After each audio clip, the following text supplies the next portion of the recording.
Buenas tardes, mi nombre es Giancarlo Sánchez Martínez. Soy alumno de la Universidad Politécnica del Valle de México. Estoy estudiando Ingeniería en Biotecnología y a continuación les voy a presentar mi examen de la unidad 2 para la materia de fenómenos de transporte. Bueno, a continuación pues la introducción. Por parte de la introducción, y sí quise hacer una introducción eh, muy referente o muy básica, ya que pues normalmente mi examen va a consistir en conceptos sin problemas. Y pues quise dar una introducción para que se pudiera entender el concepto de este examen y sobre todo que a lo largo de lo que llevo de mi carrera pues debo de entender estos conceptos de manera básica, ya que pues cuando termine y sea un profesional en mi carrera, debo de prepararme para, en caso de que yo sea un investigador o haga o trabaje para una empresa o haga algún proyecto. Claro, dependiendo de si va, dependiendo de lo que es esta materia. Y más que nada, pues entender que durante la preparación académica, pues nos han permitido pues una enseñanza de poder establecer nuevas ideas y tener en cuenta que pues todo objeto y cuerpo de manera físico-químicamente, casi todas las variables que se van a presentar pues en este examen pues tienen en cuenta ver estos tipos de conceptos, ya que ya fueron anteriormente explicados durante clases y en otras materias. Entonces hay que tener en cuenta que el cumplir con este objetivo de este examen es explicar más que nada los conceptos y algunos problemas que voy a presentar posteriormente. De igual manera, pues quiero decir en la introducción que es muy reflejante que cada los que son ingenieros o los que están estudiando una ingeniería, pues deben tener en cuenta estos conceptos más que nada, porque son de suma importancia. A continuación, pues los conceptos. Bueno, por parte de los conceptos, pues tenemos la termodinámica. La termodinámica, pues en cada uno, bueno, la termodinámica es pues considerada una rama que estudia cambios de temperatura en un cuerpo físico a partir de la presión y el volumen de un sistema. Esto a partir del conjunto de cuerpos y entre otras cosas. Por parte de cada uno, anterior lo voy a decir, por parte de cada uno de estos conceptos, se me olvidó mencionar que pues hice una pequeña definición, al igual que agrego una pequeña imagen referente a un ejemplo o a lo que significa cada concepto. Volviendo al anterior, pues a lo de la termodinámica, pues digamos que la termodinámica igual estudia las acciones mecánicas, el calor y otras acciones mecánicas sobre el mismo. Entonces, hay otras formas que son semejantes de energía, las cuales pues abordan los objetos como sistemas macroscópicos, de esta manera pues reales. Digamos que también con el método científico y el razonamiento deductivo. También tenemos la parte de calor. El calor pues se le considera como una energía la cual se está transfiriendo en distintas zonas, ya sea de un cuerpo o de un objeto hacia otro.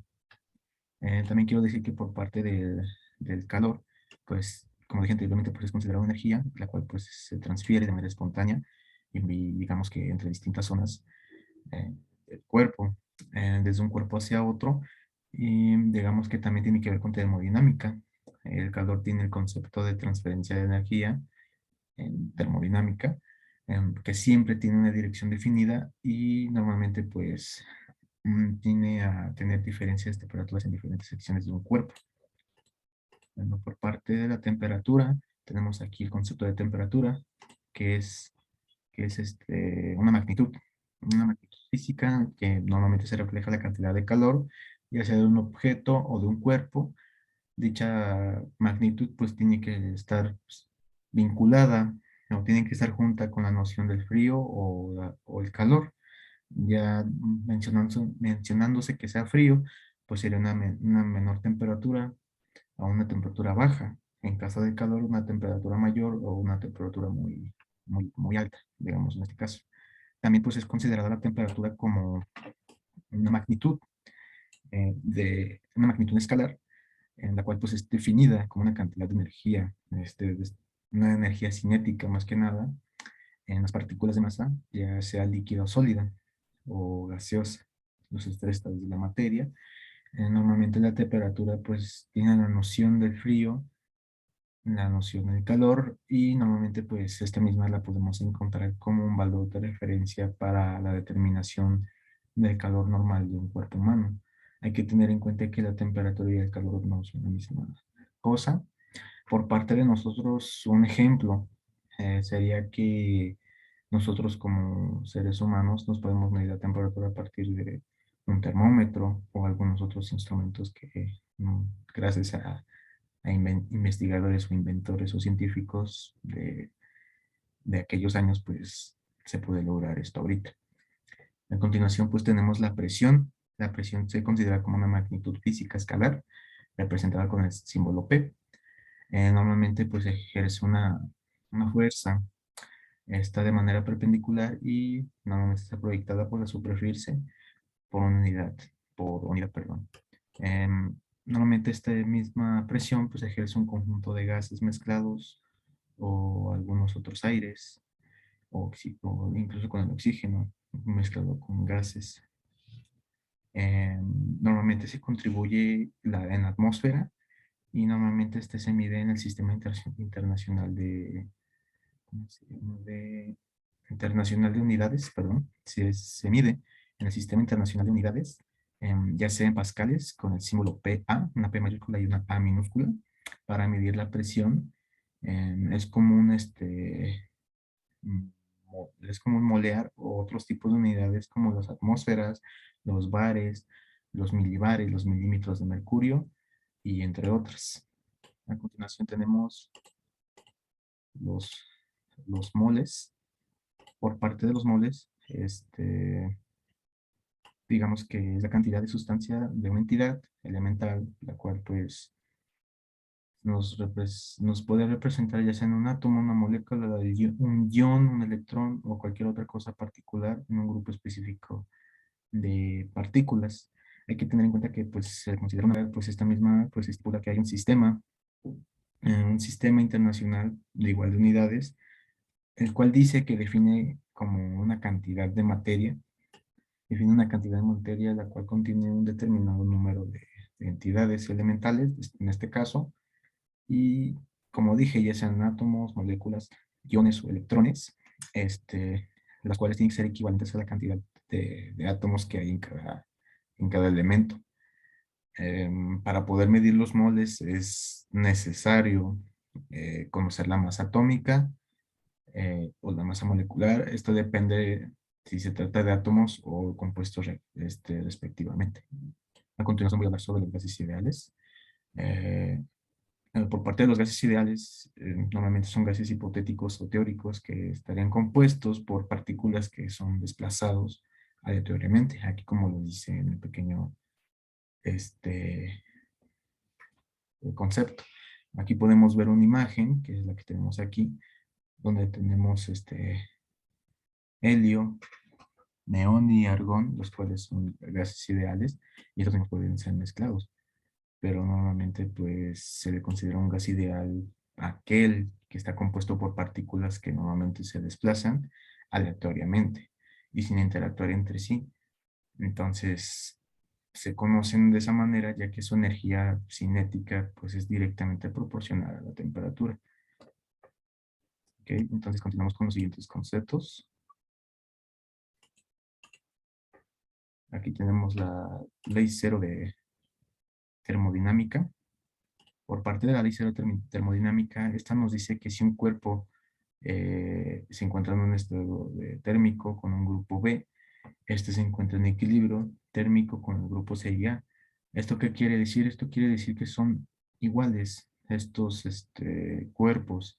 Como podemos ver aquí en esta imagen, tenemos un cuerpo A que está conectado con el cuerpo C, al igualmente que está conectado con el grupo B, perdón, con el cuerpo B.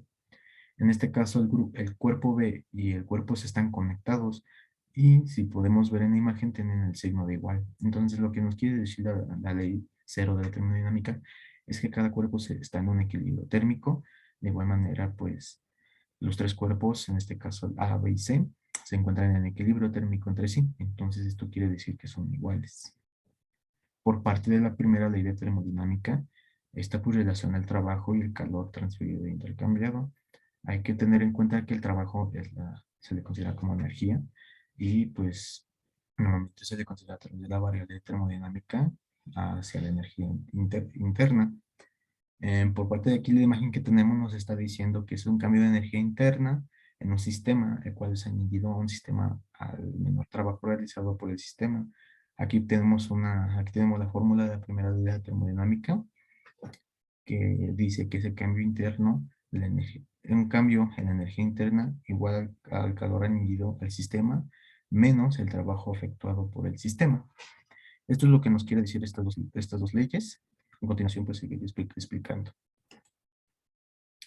Aquí tenemos la clasificación de sistemas, el abierto, cerrado y aislado. Por parte del sistema aislado, pues es aquel que no tiene intercambio de materia y energía con los alrededores. Hay que tener en cuenta que pues hay transferencia de calor y hay transferencia de masa. En este caso del sistema aislado, no hay ninguna transferencia aquí. Simplemente está,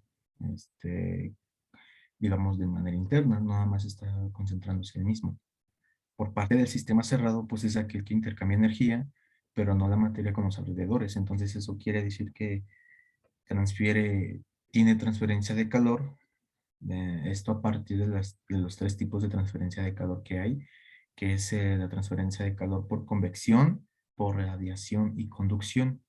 Por parte del sistema abierto nos dice que tiene transferencia de calor y tiene transferencia de masa. Normalmente este es aquel que intercambia su energía y, y su materia, digámoslo así, hacia los alrededores. Aquí tenemos una imagen de lo que estaba explicando. Por ejemplo, aquí en el sistema abierto tenemos una taza de café. En este caso, la taza de café, pues es una taza, pues es un objeto que está abierto, tiene una superficie para poder agregar líquidos, en este caso un café. Aquí tenemos la misma taza que está cerrada. Como podemos ver las diferencias es de que en el caso del sistema abierto, esta misma pues está viendo que se está evaporando en este caso. De igual manera, pues estamos en un ambiente en el cual hay bacterias o virus o cualquier otra cosa microscópica que no podamos ver nosotros, o incluso polvo alrededor de este café, obviamente pues van a caer dentro de él, haciendo que pues cambie su materia. Ya no va a ser simplemente café puro, sino a lo mejor va a tener hasta incluso tierra o cualquier cosa que está alrededor de este mismo. Por parte del cerrado podemos ver que aquí, de igual manera, perdón, una disculpa, de igual manera pues cambia su temperatura. ¿Por qué? Porque está abierto. Entonces, tu temperatura va a cambiar significativamente. Por parte del sistema cerrado, como podemos ver este mismo, pues tiene una tapa, la taza. Esto quiere decir que pues no se va a evaporar, no le van a entrar otros materiales que alrededor de su alrededor, así que alrededor de la taza, en el ambiente, digámoslo así, y no le va a pasar nada, pero la temperatura puede que sí cambie en cuestión del tiempo. Aquí tenemos el sistema aislado. Como podemos ver, es un termo. En este termo, pues igualmente como en estas dos tazas tiene café, la diferencia es que en este termo, pues no va a tener ningún cambio de energía ni de materia con los alrededores. ¿Por qué? Porque está sellado. Simplemente lo que tiene internamente este termo es el café, y es un café puro, digámoslo así, con una cierta concentración y temperatura, y haciendo, digamos que su función de termo es hacer que no entre ningún tipo de energía o temperatura, y más que nada materias para que no se vaya a intercambiar. Tenemos las propiedades intensivas también. Son aquellas que se van y normalmente son inalterables, aunque la cantidad de materia pues va a variar. Aquí tenemos unas características que tienen que ver con las propiedades intensivas, que tienen que ver con la temperatura, el punto de ebullición, la concentración y el brillo. Estas normalmente se mantienen inalterables. Esto aún pues gracias a la cantidad de materia que está variándose, son aquellas que pues, no dependen de la cantidad de materia de un cuerpo. Esto quiere decir que normalmente permanecen iguales, aunque la cantidad de materia de un cuerpo varíe, es decir, la masa o el volumen pierde varias propiedades y esa propiedad no se va a alterar en este caso las propiedades intensivas. Vale, vamos a ir continuando con los conceptos. Tenemos las propiedades extensivas. Las propiedades extensivas son aquellas que, bueno, pues son aquellas que dependen de un tamaño del sistema, es decir, mientras mayor cantidad del sistema, mayor será la cantidad de la propiedad. Aquí podemos ver sus características o que depende de estas propiedades, en este caso el peso, el tamaño, el volumen y la entropía. Por parte de estas mismas, pues dependen de la cantidad de materia de un cuerpo. Quiero decir que pues mayor masa, mayor tamaño, como anteriormente lo dije en el pequeño concepto de aquí de las diapositivas, va a ser la proporción de la propiedad, es decir, que entre más grande la propiedad, pues más extensiva va a ser. Estas normalmente no son fijas y pues varían según su cantidad de materia. Además son aditivas, esto quiere decir que se pueden sumar. Por parte de una sustancia pura pues es aquella que dice, una sustancia pura pues no puede ser separada en dos o más sustancias por medios físicos o mecánicos. Normalmente son homogéneas, tienen la misma composición en toda la muestra, sus propiedades son constantes. Aquí tenemos una pequeña imagen donde tenemos ejemplos en donde hay sustancias puras que son simples y donde son compuestas. En este caso, en las sustancias puras que son simples tenemos el oro, el cobre y el helio. ¿Por qué? Porque si se pueden dar cuenta, pues son elementos que están en la tabla periódica y normalmente estos son considerados metales, excepto que este es un gas. Y por parte de estos dos metales, que es el cobre y el oro, son puros. ¿Por qué? Porque no están, son elementos, en este caso el oro, que son minerales igualmente, están constituidos de forma pura. Eso quiere decir que no tiene que tener una mezcla o una aleación añadida para que pueda ser oro. Hay que tener en cuenta que para poder explicar esto, ya hoy en día pues ya hay muchos tipos de hierro o de metales, los cuales tienen aleaciones de otros tipos de hierro, los cuales los hacen mezclados. Bueno, se mezclan y en caso pues que en resultados obtienen un pedazo de hierro o algún instrumento. Eso depende ya de la empresa en la que esté trabajando o en que quieras hacer ese tipo de hierro que está mezclado entre otros. Eso quiere decir que no es una sustancia pura. ¿Por qué? Porque está a partir de medios mecánicos y pues son homogéneos. Entonces esto quiere decir que pues no, no es puro. Por parte de las sustancias puras compuestas tenemos el agua, el azúcar y la sal. Hay que tener en cuenta que este, estos objetos o materias primas que nosotros utilizamos en casa tienen están compuestas. Por ejemplo, el agua es H2O. En este caso del azúcar, pues igual está compuesta a partir de un disacárido. De igual manera, pues el azúcar pues es la sacarosa, que todos conocemos que la sacarosa pues es la azúcar de mesa, y la sal igual tiene una composición química. Por parte de estos tres, tienen composiciones y pues normalmente es lo que da a entender lo que es una sustancia pura. Seguiré continuando con los demás conceptos.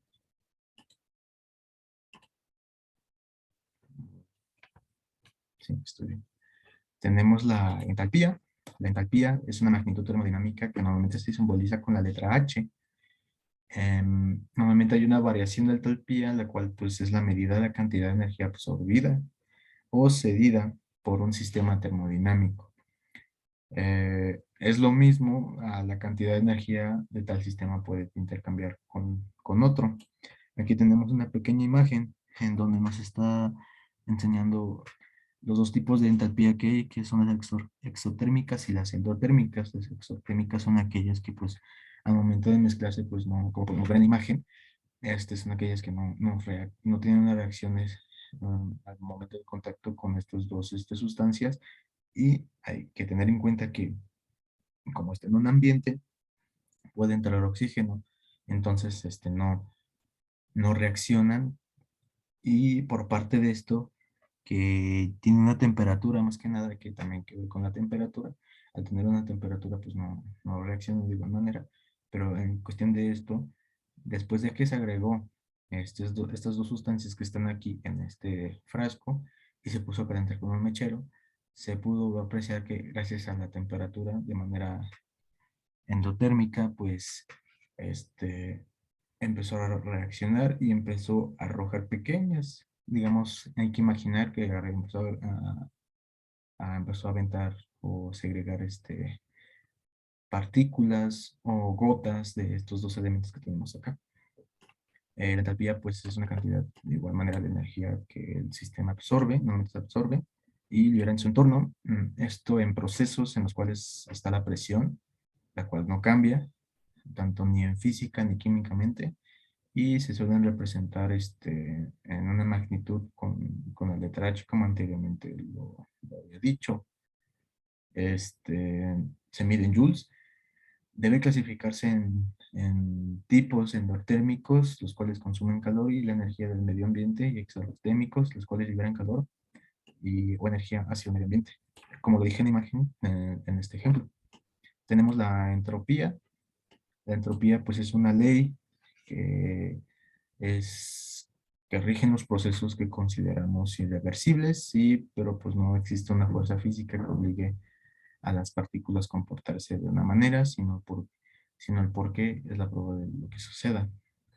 Eh, También te puedo decir que la entropía pues es un grado de equilibrio, esto de a partir de un sistema termodinámico a un nivel de tendencia al desorden el cual está siendo producido hacia una variación de entropía positiva y que hay componentes que pasan sobre ella. Aquí tenemos una imagen en donde se puede ver esto.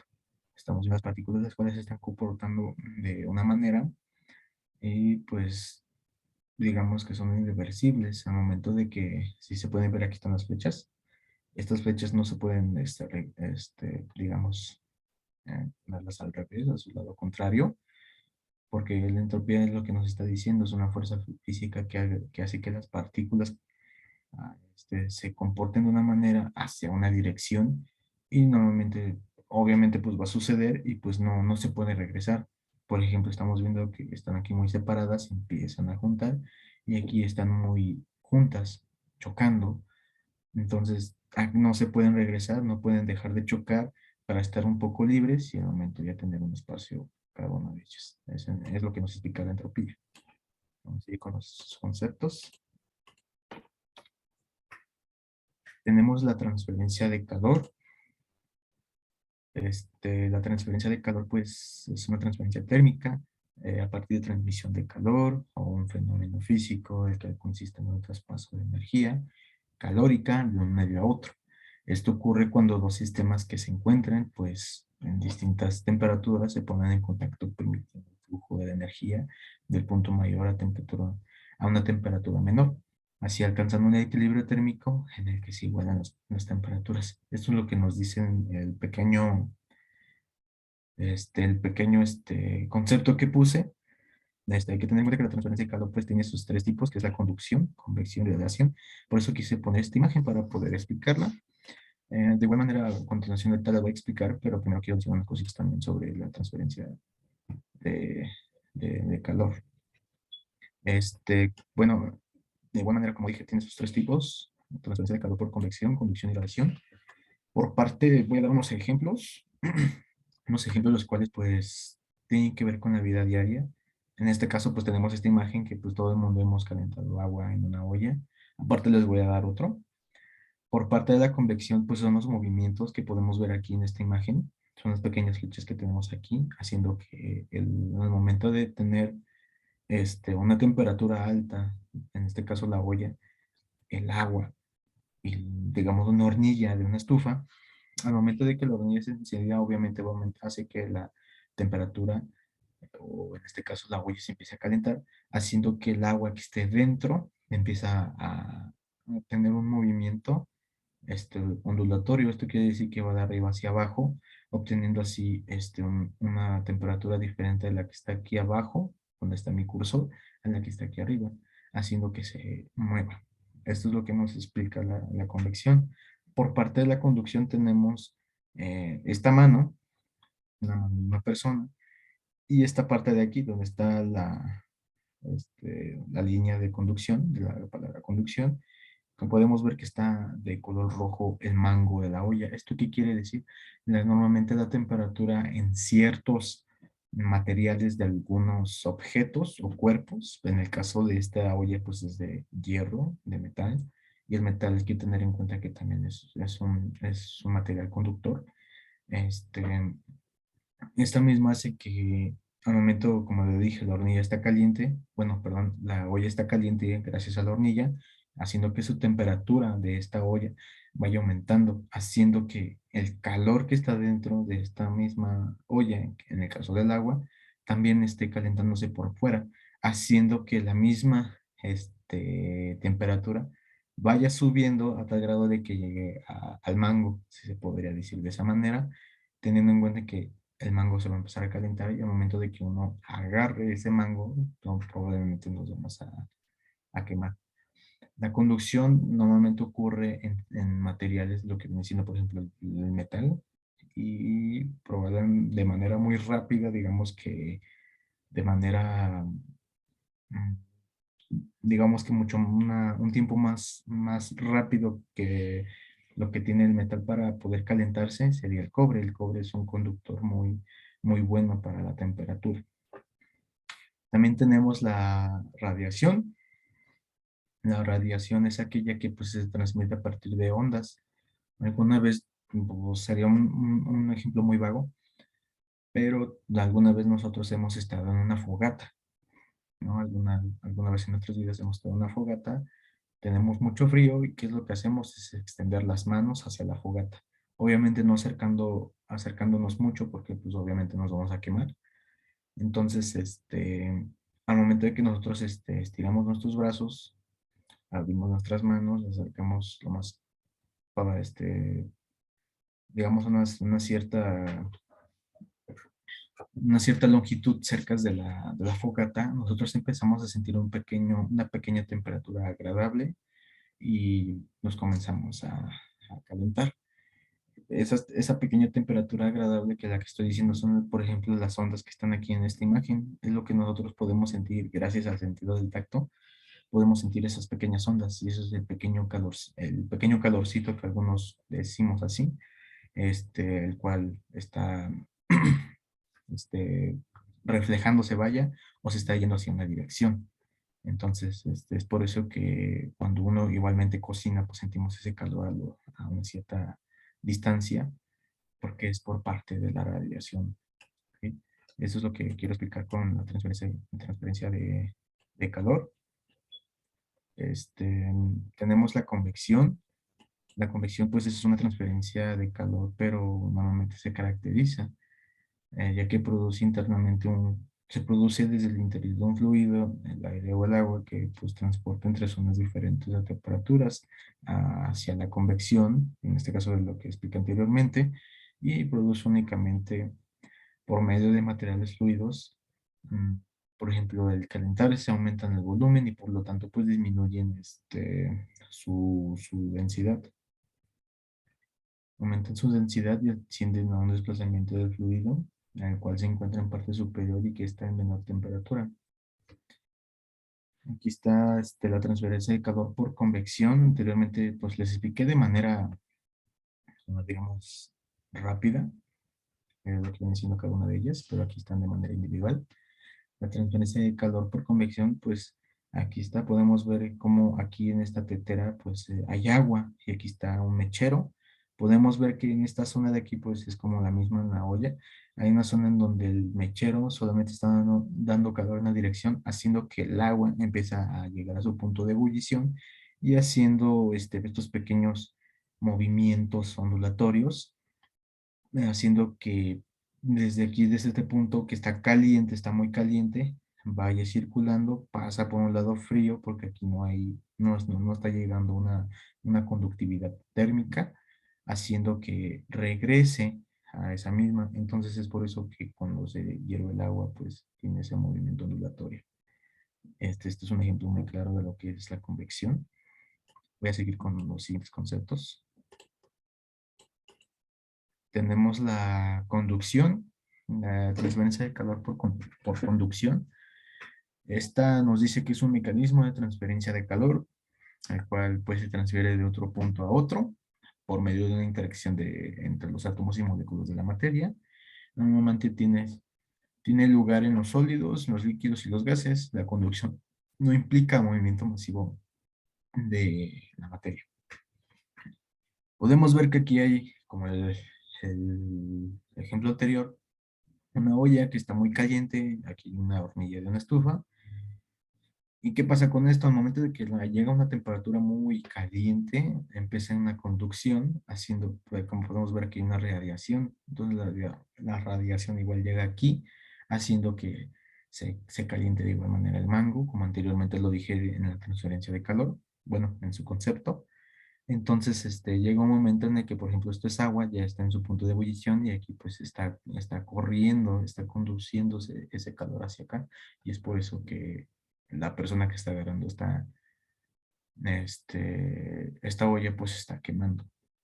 De igual manera, como nos dice aquí, hay en sólidos, por ejemplo, este es un sólido, en líquidos, en el caso del agua, si nosotros tocamos el agua en su punto de ebullición, obviamente pues nos vamos a quemar. Y en gases, los gases también pueden entrar en los vapores, ya que una vez, eso lo puedo explicar bien, ya que una vez yo hice una destilación casera, estaba destilando este licor casero que yo hice de naranja para un proyecto de otra materia, y me di cuenta que durante la destilación, obviamente pues tenemos que tener una temperatura alta hasta cierto punto, ¿verdad?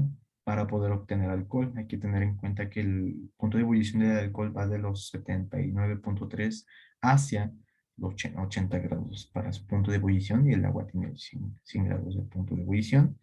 Entonces, yo cuando hice mi proyecto, pues, medí la temperatura, perdón, y y empecé a esperar al momento de que empezó la centrifugación y sobre todo la condensación de mi alcohol durante mi destilación. Me di cuenta que empezó durante la manguera o el tubo que utilicé para conducirlo, me di cuenta que salía agua de vapor. Entonces, accidentalmente yo acerqué la mano y me di cuenta que estaba muy caliente y me quemé. Entonces, también implica también ese ejemplo, ¿verdad? Que pues también está la transferencia de calor por conducción.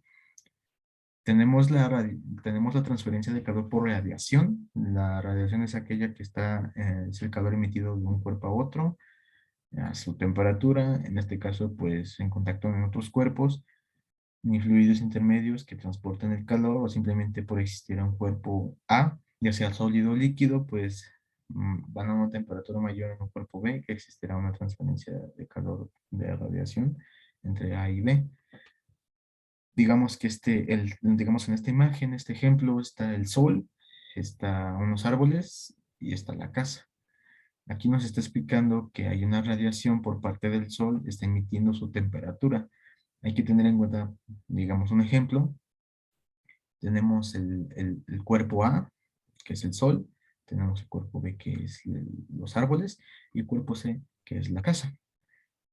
Por parte del cuerpo A, digamos que obviamente pues el sol tiene una gran temperatura y esta misma pues hay momentos que en el año pues aumenta más su temperatura el sol, ya que pues se acerca gracias a tras la rotación de nuestro planeta, pues nos acercamos más hacia él. Entonces, al momento de que la radiación del sol está llegando, obviamente en la casa, obviamente va a empezar a aumentar su temperatura aquí en su techo, por parte del grupo B, que son los árboles. Mismo, pues, igual va a compartir su radiación, entendiendo que pues gracias a la fotosíntesis pues también ocupan esas plantas que están aquí abajo y tanto los árboles ocupan esa energía o esa temperatura para poder seguir vivas en este caso. Pero de igual manera, como para entender el ejemplo, pues es que tener en cuenta que el Sol es- tiene un radiante o tiene un flujo radiante muy alto, haciendo que este ejemplo sea muy claro para el concepto de transferencia de calor por radiación. Tenemos la transferencia de masa. Este sería uno de los últimos conceptos. La transferencia de masa, pues es aquella que se usa cuando una sustancia se transfiere a otra de manera a escala molecular. Y esto ocurre normalmente cuando se ponen en contacto dos sustancias con dos composiciones químicas, las cuales tienen que ser diferentes. Normalmente las sustancias que se difunden pues abandonan una región alta de concentración y pasan a otra concentración menor. O sea, quiere decir esto que de su concentración original, al momento de mezclarse con otra diferente, esta va a perder su calidad o va a disminuir su concentración. Esta misma transferencia tiene sus tipos, los cuales son la transferencia de masa por convección, difusión, mezclado y evaporación. Por parte de la transferencia de masa, pues cambia la composición de soluciones y mezclas, que mediante métodos que son implícitos necesariamente en reacciones químicas, se caracteriza por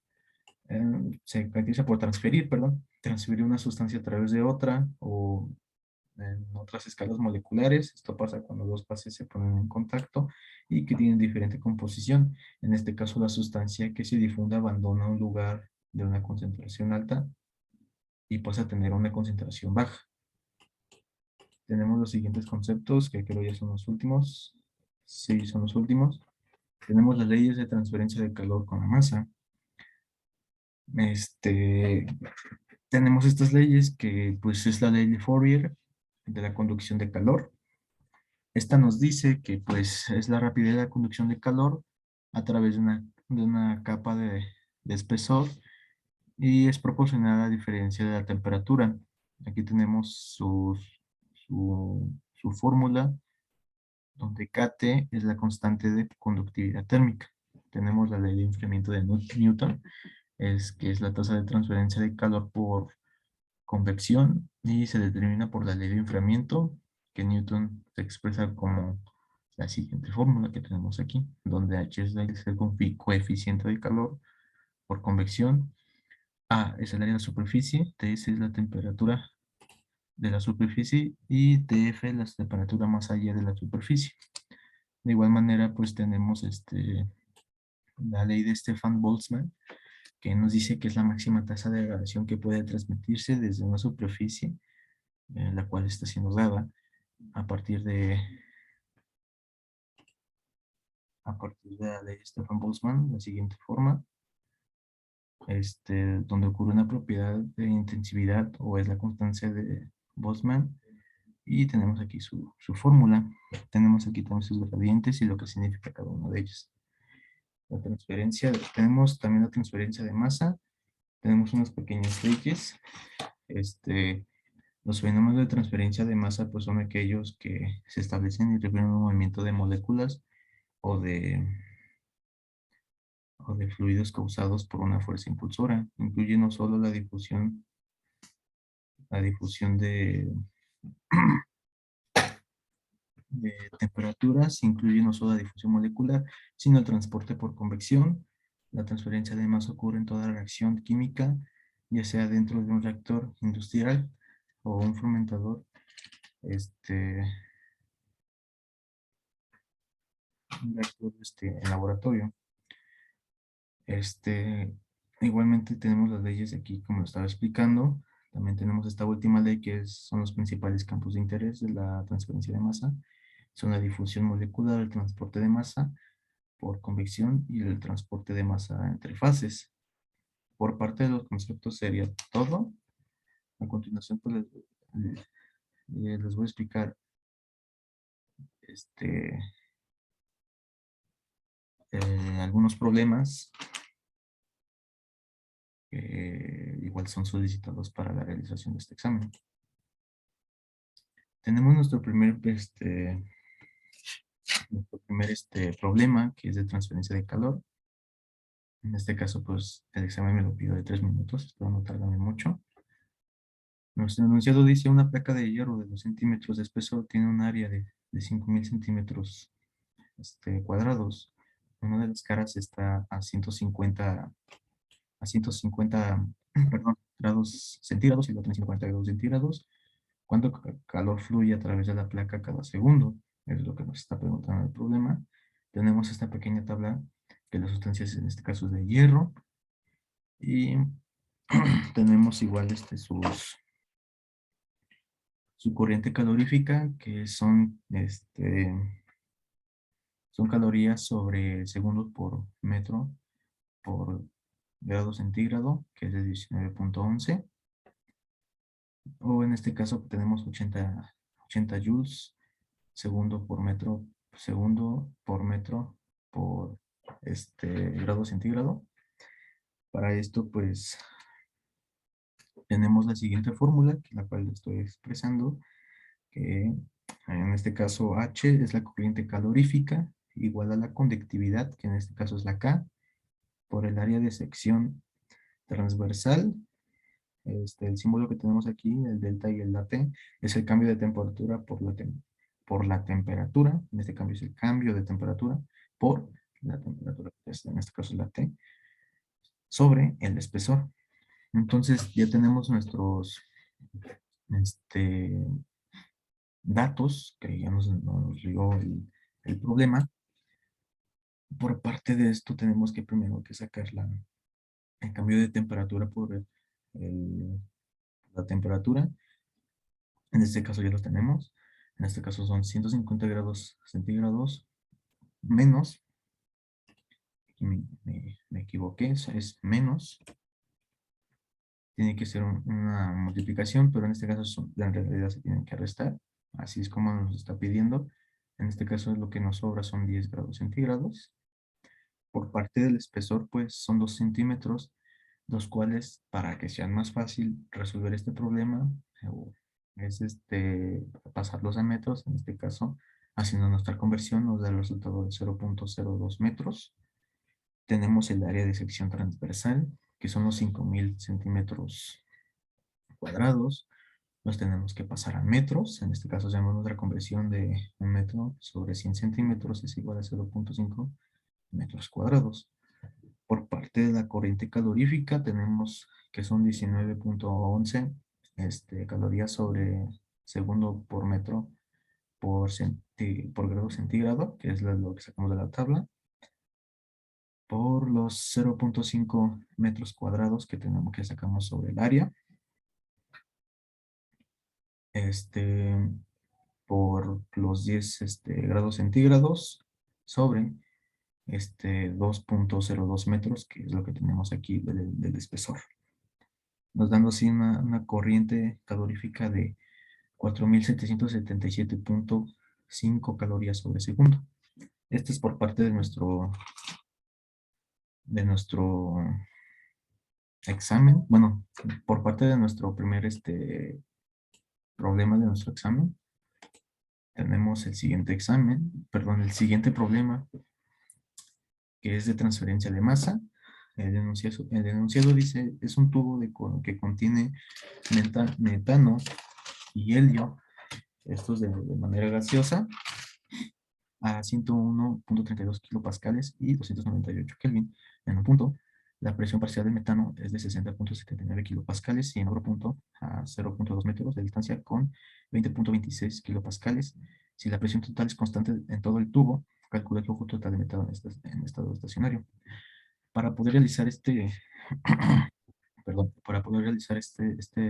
problema, lo primero que tenemos que hacer es nuestro esquema que tenemos aquí. Tenemos nuestro tubo que mide 0.02 metros y tenemos que de un lado y de otro, por eso tenemos el número 1 y el número 2, lado 1 y lado 2.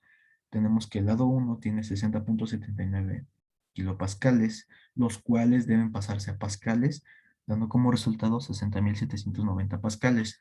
Porque en este caso, igual con el lado 2, tiene una presión de 20.26 kilopascales Y nos tenemos que pasar a pascales.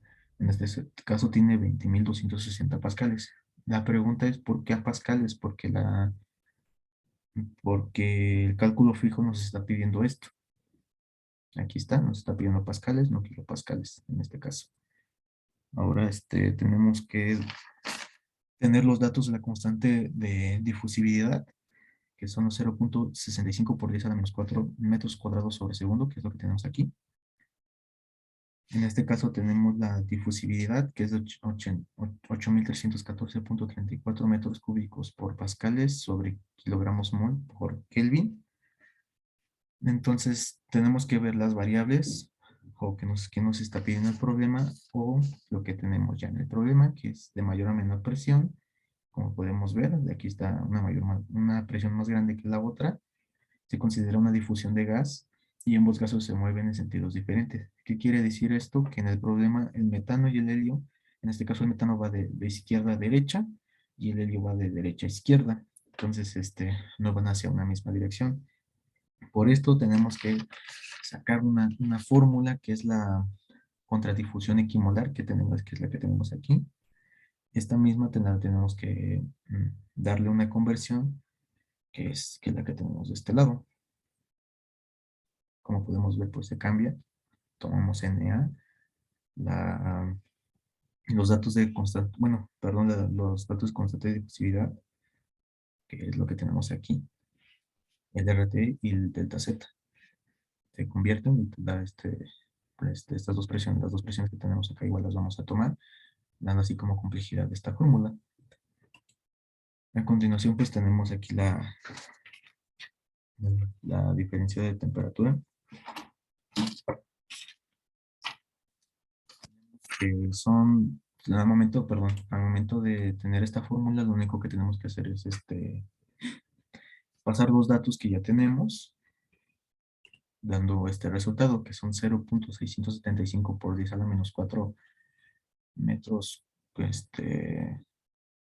cuadrados sobre segundo, por las dos presiones, que son 60.790 menos 20.260 pascales sobre 8.314.34 metros cúbicos por pascal sobre kilomol menos Kelvin por 298 Kelvin por 0.02 metros. Al momento de hacer esta operación, nos da un resultado de 5.52 por 10, este, 5.52 por 10 a la menos 5 kilogramo mol sobre un metro cuadrado por segundo. Esto es lo que nos refiere hacia el problema, que cuál es el flujo total del metano en estado estacionario. Este sería el resultado y este es el flujo que tiene metano en estado estacionario. A continuación, pues tenemos las conclusiones y para acabar este examen. Por parte de las conclusiones, pues este examen fue de manera didáctica, ya que pues hizo lo posible para poder hacerlo lo más rápido en cuestión del tiempo que me solicitaron. Entonces, hay que tener en cuenta que estos conceptos y estos problemas los tenemos que tener en cuenta, bueno, no solo estos, sino a lo largo de que vayamos aprendiendo en nuestra carrera, pues es tener en cuenta que va a haber mucho más conceptos y más etimologías, las cuales tenemos que aprendernos o tener al menos lo básico para seguir continuando con nuestra carrera. Esto para saber más que nada conceptos y para resolver problemas, no solo de este tipo, sino de otros problemas que van necesario a tuberías o ingenierías. Que va relacionado a nuestra carrera. Y pues hay que tener en cuenta que pues al ser ingeniería pues va relacionado mucho esto para una investigación o para una empresa, los cuales pues este, parten de este examen o de estos conceptos que se hicieron para este examen y los ejercicios. Por parte sería todo. Espero se haya sido claro y pues muchas gracias.